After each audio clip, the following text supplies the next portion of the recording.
Vou explicar para vocês aqui o que é a difração. É um dos fenômenos que acontece com a luz, além de reflexão, refração, transmissão, tá bom? Então olha só, imagine que você tenha um certo obstáculo, que pode ser um buraquinho, que pode ser um corpo rígido.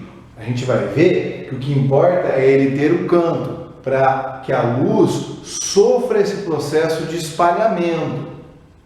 Se ele tiver 2 ou mais cantos, então você poderá ter processos onde a luz vai sofrer esse processo de contornar o obstáculo e também vai sofrer interferências construtivas e destrutivas, tá bom? Aqui eu vou dar um exemplo onde a luz vai passar por uma fenda de abertura A, ela vai interagir com as duas bordas dessa fenda aqui, e para que ela sofra uma interferência construtiva no anteparo, a gente lembra daqueles padrões de interferência onde tem máximo, mínimo, máximo e assim sucessivamente, né? Para que ela sofra esse padrão de máximo aqui no meio, é importante que esses 2 raios de luz que saiam, eles saiam de tal forma que o caminho óptico deles vai permitir que eles sofram essa interferência construtiva lá. Isso só é verdade se, ao sair da fenda, essa diferença de percurso que esse raio 1 e esse raio 2 vão ter é um múltiplo do comprimento de onda. Então essa distância aqui precisa ser n lambda, tá?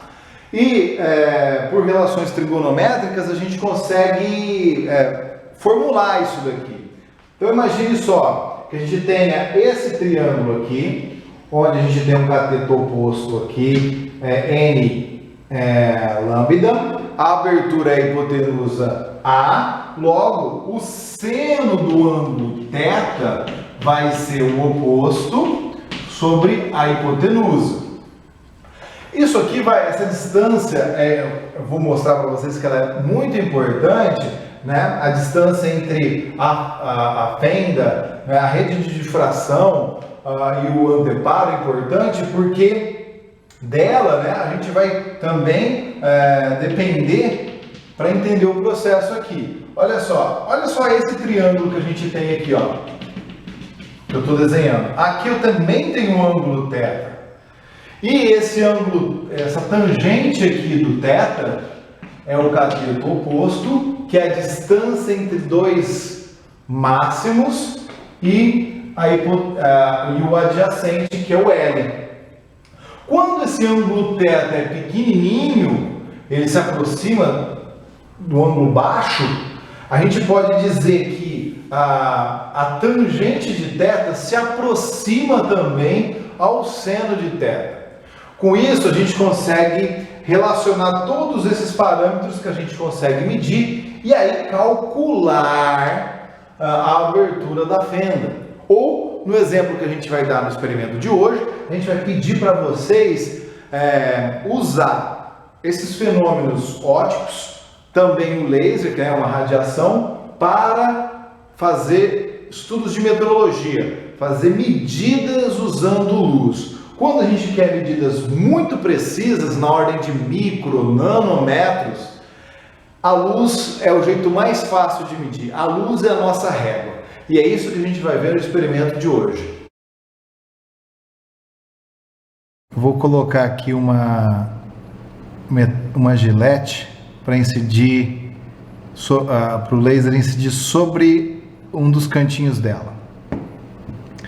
Ali é a imagem da luz do laser sobre o anteparo, e eu vou fazer, olha só, a luz incidir na borda da gilete. Isso é um fenômeno contraintuitivo. Se a luz fosse uma partícula, ela deveria só estar nessa outra parte aqui, ó, só nessa parte da direita do vídeo, só que nessa que eu estou cobrindo aqui, ó, né? O fenômeno na verdade deveria ser assim. Mas o que acontece é que ela contorna o obstáculo.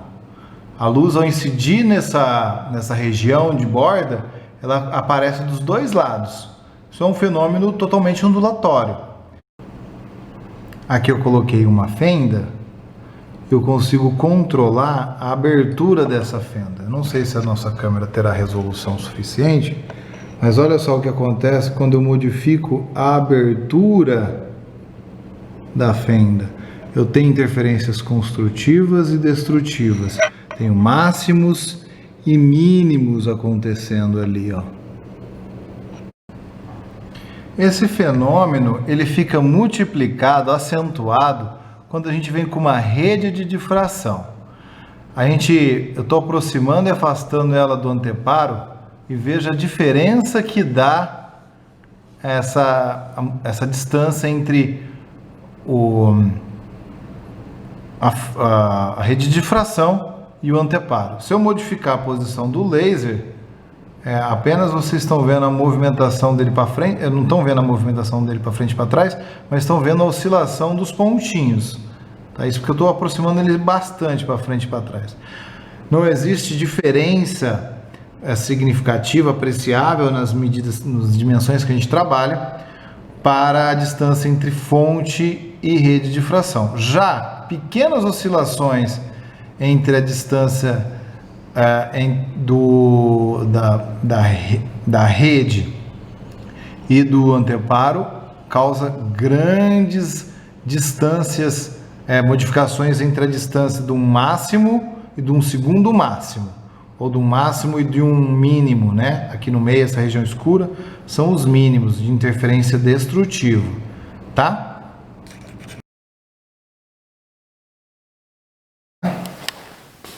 Bom, o que a gente está fazendo aqui? Nós temos o laser. E por que eu tô com a mão aqui? Eu tirei um fio do meu cabelo, tá? E coloquei aqui diante do laser. E agora eu vou prender com a fita crepe. A gente vai perceber lá do outro lado da sala, no nosso anteparo improvisado aqui, que eu tenho uma franja de interferência formada pelo meu fio de cabelo.